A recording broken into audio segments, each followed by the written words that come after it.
Hey everybody, Mark from Rams up here. I have Scott Richmond back with me. What's going on, Scott? Doing great this morning, Mark. Now, this is another Syncing Up with Scott episode, and I reached out to Scott the other day and we're thinking, discussing what could we talk about, and Scott had a good idea. We are going to take a look at our NFC West rivals, focusing on their defenses, what's changed with their defenses, how they're stacking up this year, and how the Rams match up with these new Seahawks, Cardinal, and 49er defenses. Is that pretty much where we want to go with this, Scott? Is that what you're thinking? Yeah, just about. You bet. Okay, so I'm going to lean on you a lot. I just got back from vacation, as some of you know. I haven't done a lot of research on this subject, so I'm going to lean on Scott. And, I know some other draft picks and free agent signings and all that, so I'll certainly chime in. And, I'll let you have the floor, Scott. What do you want to talk about first? Let's take a little bit of review and see how the Rams performed. Um, Starting off by saying that I think the Rams' strength of their offense is their running game. I think after what we saw last year, pretty much the run is their go-to play. Um, I think their success will be predicated on how many yards per play that they average. The higher that number, I think the more points they're going to score and more time of possession. They're going to control the clock. With that said, I'm not going to talk a whole lot about the pass because I believe the passing game is good as it is. Um, and it's even better when they're averaging, closer to 5 yards per run. So I'm going to concentrate more on the running game right Fair here. enough. Okay. So, talking about a little bit of review, 6 of their games of the season are against the NFC West. Against the 49ers, week 5, the Rams ran the ball 22 times for 89 yards. That was about a 4-yard average per run. Week 17, we'll have to put an asterisk next to it because each team didn't play 100% of their starting roster. Rams did come out victorious, but they did run the ball for 36 times for 109 yards for about a 3-yard average. Wasn't bad.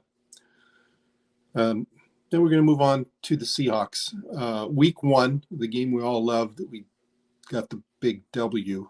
Rams ran the ball 40 times for just 92 yards, a 2.3-yard average. I think that may have been their season low per average. But they did win handily.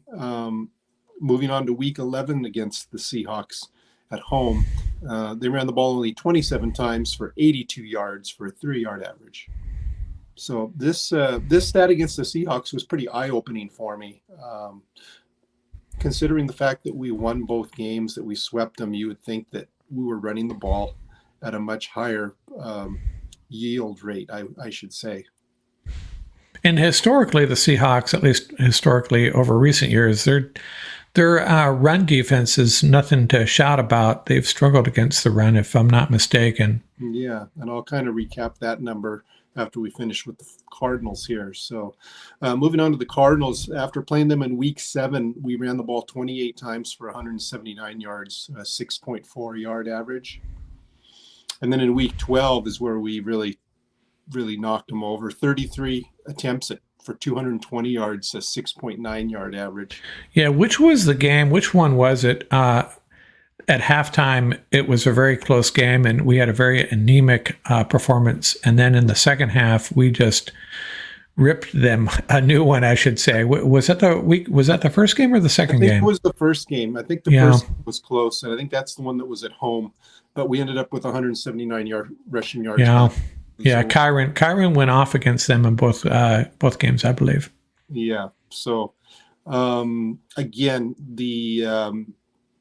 I think what we see after looking at these 6 games is that 49ers is pretty much about what we thought. The Seahawks,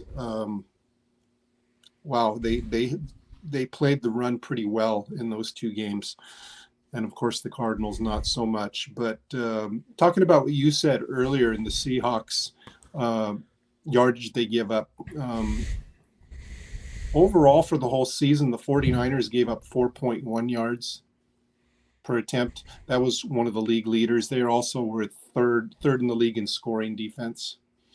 Seahawks ended up having being 25th in the league in scoring defense, and they gave up 4.6 yards per run attempt. Yeah, that's really an odd stat, then, isn't it? That the Rams of all teams really disproportionately performed poor, didn't run the ball well against the Seahawks, not as well as you'd think, right? Correct. And then the Cardinals, they had the 31st ranked defense as far as scoring defense, and they were giving up 4.7 yards per run, which was near league bottom. So I think with that said, we'll take a look at what's happened since last year. And that is, we did have 2 coaching changes this year. 49ers basically let go of Steve Wilkes, and they hired Nick Sorensen from within. He's an old ex-Rams player from the early 2000s. He started coaching in 2013 with the Seahawks. He's coached defensive backs, he's coached special teams. He had a year stint with the Jaguars special teams, so he's a pretty seasoned coach. He takes over. In addition, the 49ers, I don't know if people remember that the 49ers hired Brandon Staley as his head coach, and he's probably going to assist Sorensen with strategies and game plans. So with that said, moving on to the Seahawks, they had a big change when they let go of Pete Carroll. They hired Mike McDonald, the defensive coordinator from the Ravens.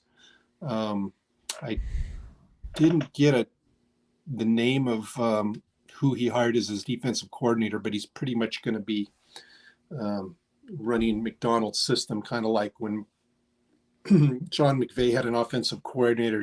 That was just just the title. It was McVay's play calling. With that said, they're bringing in a whole new scheme. They've pretty much, I think, changed to a 3-4, where I think under Carroll, they pretty much use 2 defensive ends and 2 defensive tackles and a 4-man front. Yeah, I do remember reading that, and I'm not going to have the exact reference. I'm not going to get this exactly right, but I think their defense has the same look, the highest percentage of time of any defense in the league, especially in reference to their secondary. They pretty much, whatever defense they were running under Carroll, it was pretty consistent. Didn't throw a lot of changes at offenses, but it worked for all those years. Yes, it did. So I think McDonald's going to bring. I think he's going to be really focusing on coverage, better pass coverage than in previous seasons with them. So I read that he's going to bring in a bit of illusion and multiplicity to their defense, which seems to be a common goal with a lot of the defensive coordinators. They're trying to get their players to be very versatile, so they can game scheme against different offenses from week to week. With each team having their different specialties. With that said, some of the changes as far as personnel, the 49ers lost. They lost defensive tackles Kinlaw and Armstead. Who else did they lose? Chase Young, of course, moved on, along with Clellan Farrell. But they did add linebacker Devondre Campbell, and they added defensive tackle Malik Collins, who I believe is very good against the run. So I'm not too sure the 49ers have really lost anything as far as defending the run. I don't think they've improved, but I'm not too sure that they dropped from where they're at. So they're still going to be pretty stout in their front seven. The Seahawks, they did add Jonathan Hankins as a defensive tackle. However, he is listed on their depth chart as a nose tackle backup. So he's not even slated right now as a starter. Seahawks did lose, starting linebackers Wagner and Brooks, which were probably better run defenders, and they've replaced them with probably cover that in a moment, but I think more better coverage linebackers. Cardinals basically, they didn't lose too much, but they added cornerback Sean Murphy Bunting.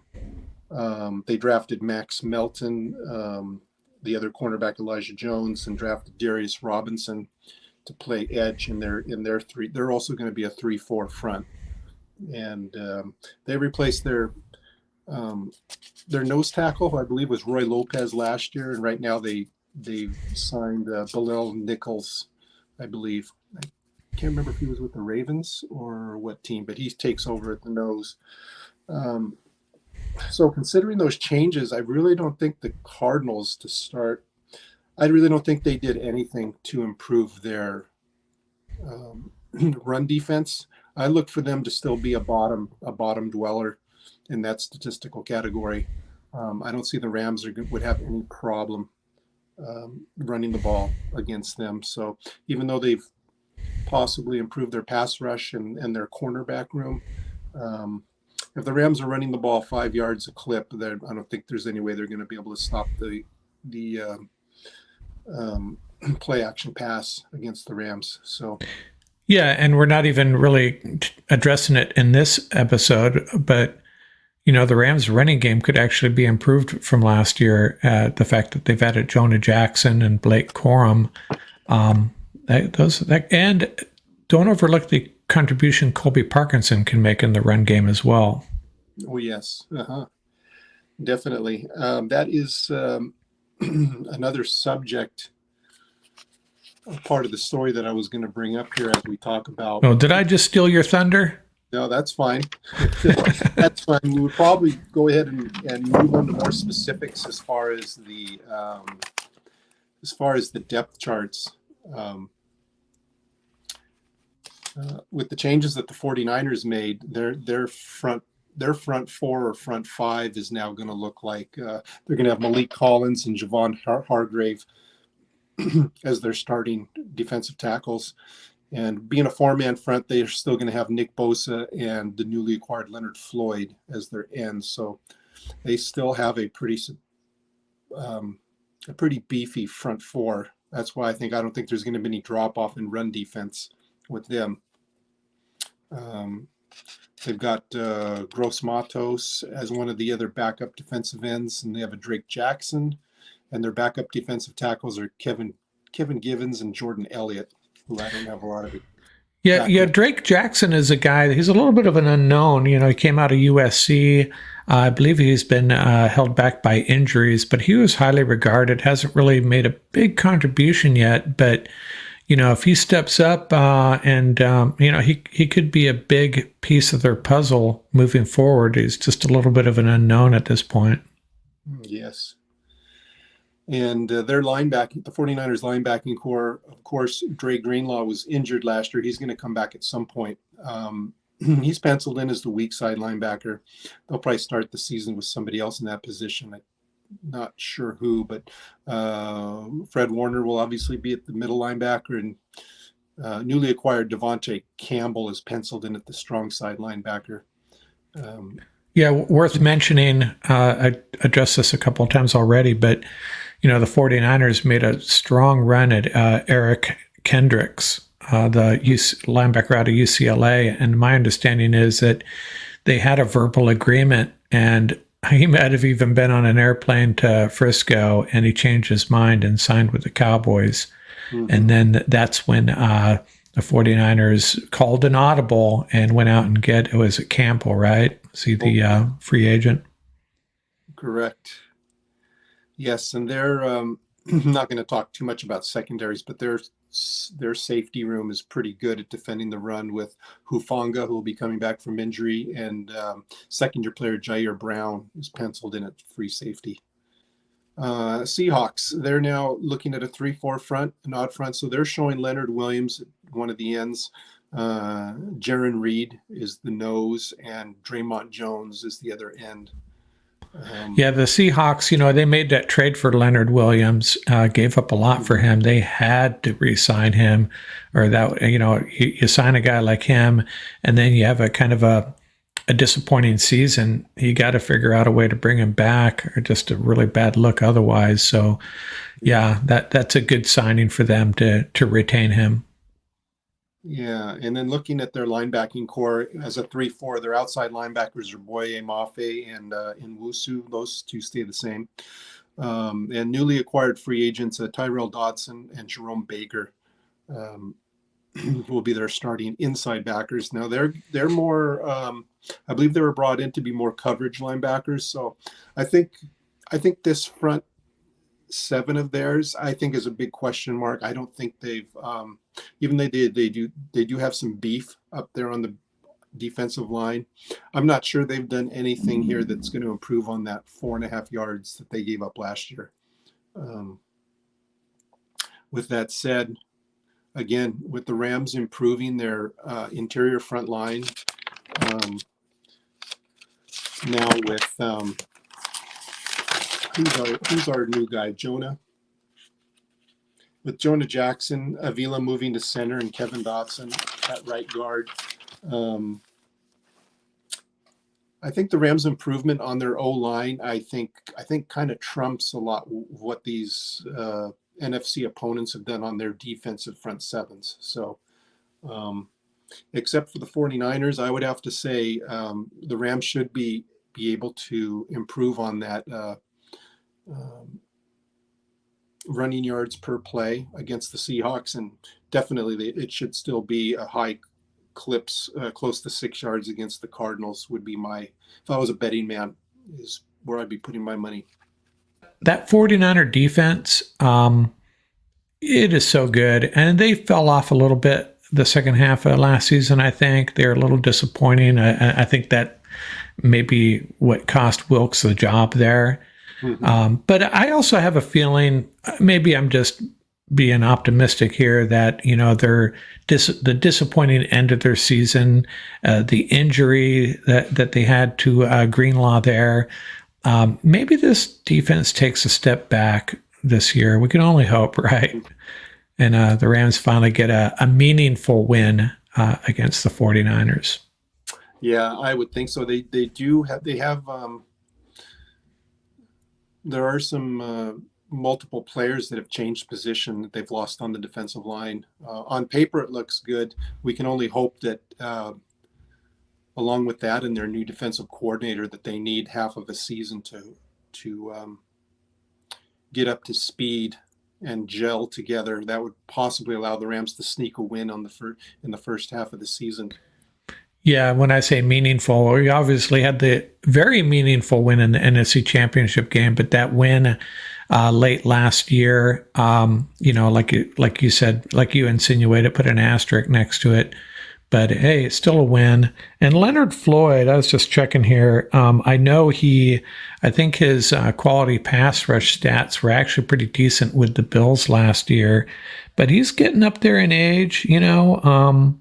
Maybe this is the year his play tails off a little bit. I don't really want to root against an individual, but hey, he's on the 49ers. Maybe this is the year, you know, his level of play drops off a little bit. I love the guy. He was a very good player for the Rams. Didn't get the love he deserved, I think, but he was very consistent. Good edge rusher. Yeah, he was. The only thing that, considering the 49ers defense, I'd have to say if Sorensen and Brandon Staley, if they can really mesh well with Sorensen putting, with good coaching and coaching fundamentals, and Brandon Staley coming over the top with coverage packages, they could possibly be better than they were last year. But I'm hoping that the change in personnel, you know, leaves them a step behind and takes them a half a season to get gelling. Yeah, Brandon Staley, I mean, I don't know how much he had to do with that Rams defensive performance when he was there.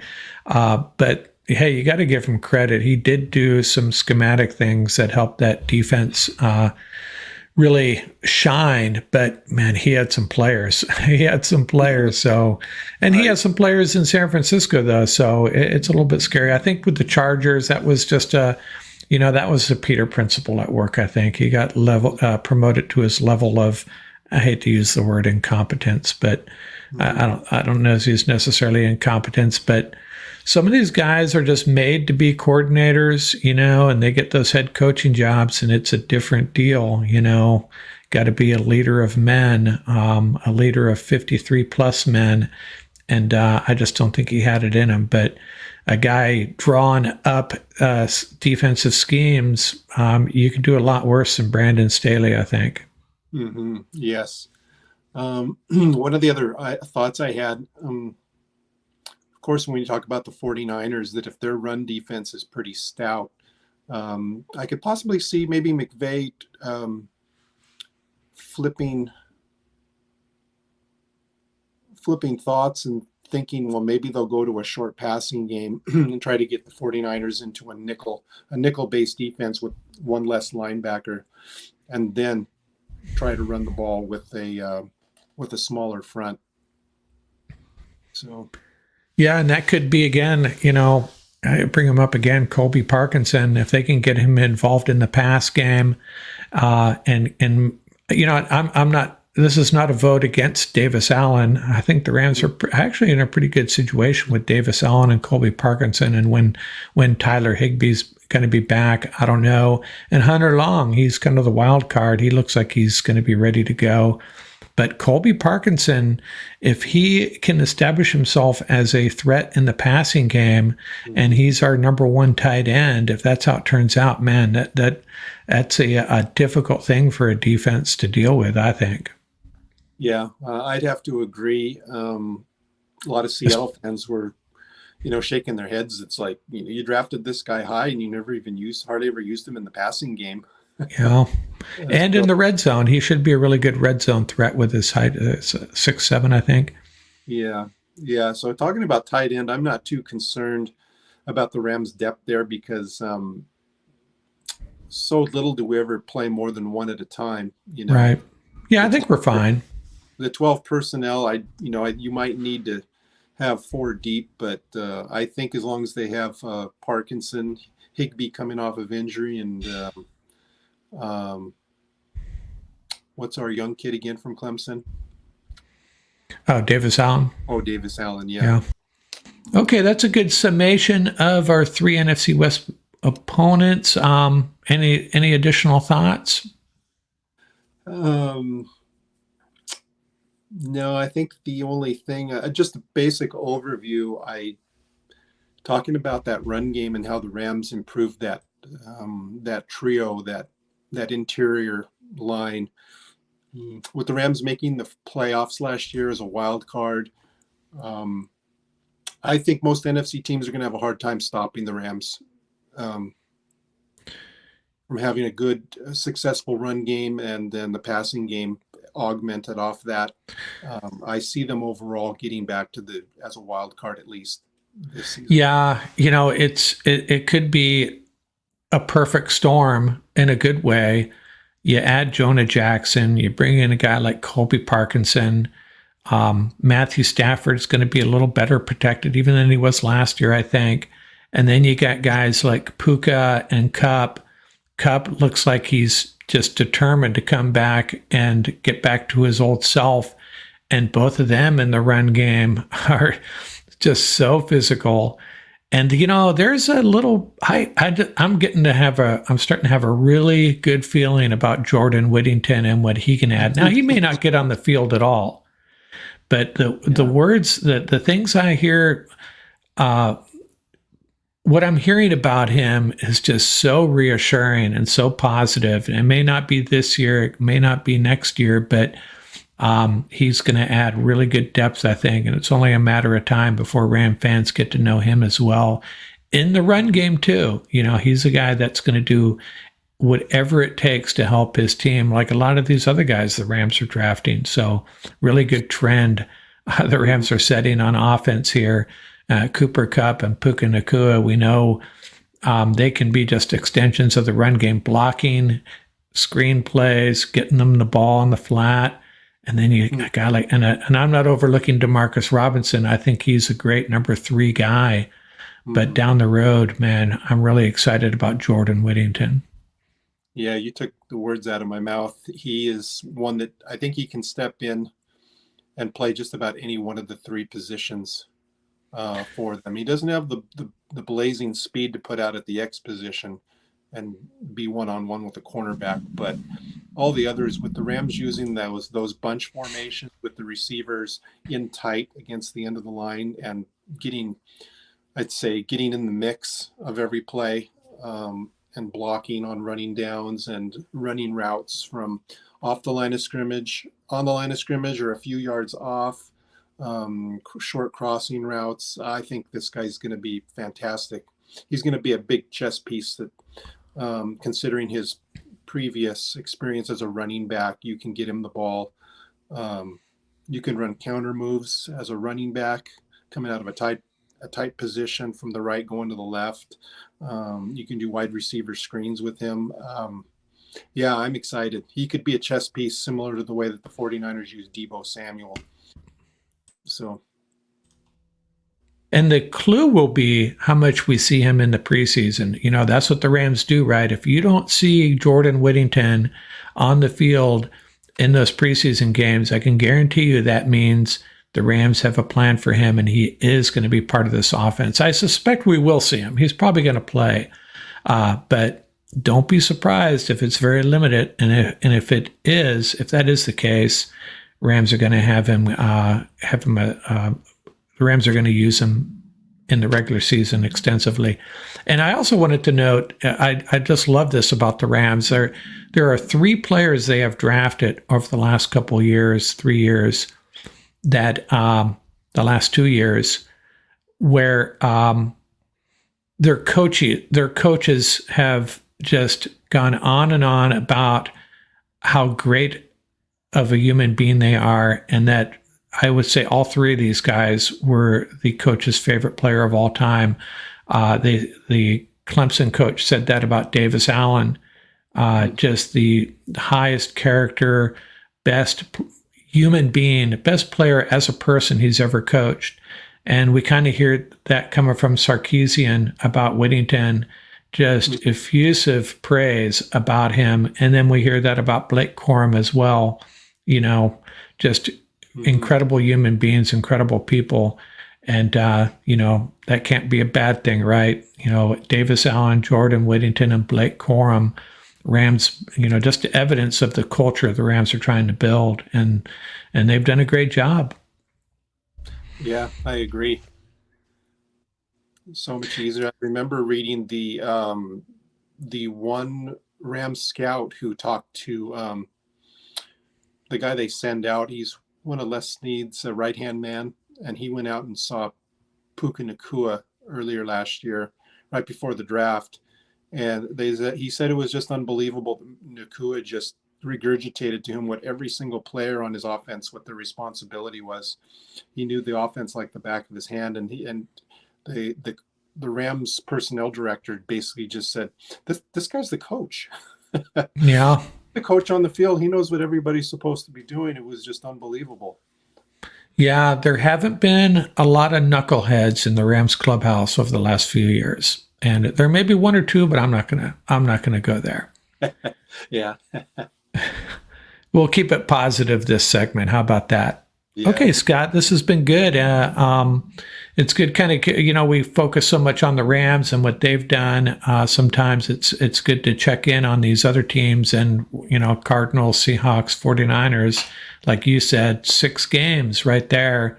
And the Rams' success or failure could very well ride on their ability to move the ball against those defenses. And because that helps the defense, that helps our defense, obviously. Ball control, wear other teams down with Kyren and Blake Corum, Ronnie Rivers, short passing game, Puka Nacua and Cooper Kupp, just knocking people around in the run game, and an Aaron Donald-less defense. The more pressure we can keep off of them, the better. I think our defense is going to be okay, better than people think. I But definitely agree. but That's but the subject of another podcast. yes, yes, it absolutely is, and we'll do that. But this offense is has the ability to control games, I think, and Yes, I can't wait to see it happen. Okay, Scott, thanks a lot. This has been fun. We'll do this again in a couple weeks. If you want to talk, want to flip it and do the Rams defense against these NFC West offenses, we can do that. that sounds great. We'll do that soon. Okay, thanks a lot, Scott. Out here from Rams Up, syncing up with Scott another time, and we'll do it again down the road. Thanks a lot, Scott. Great. See you soon.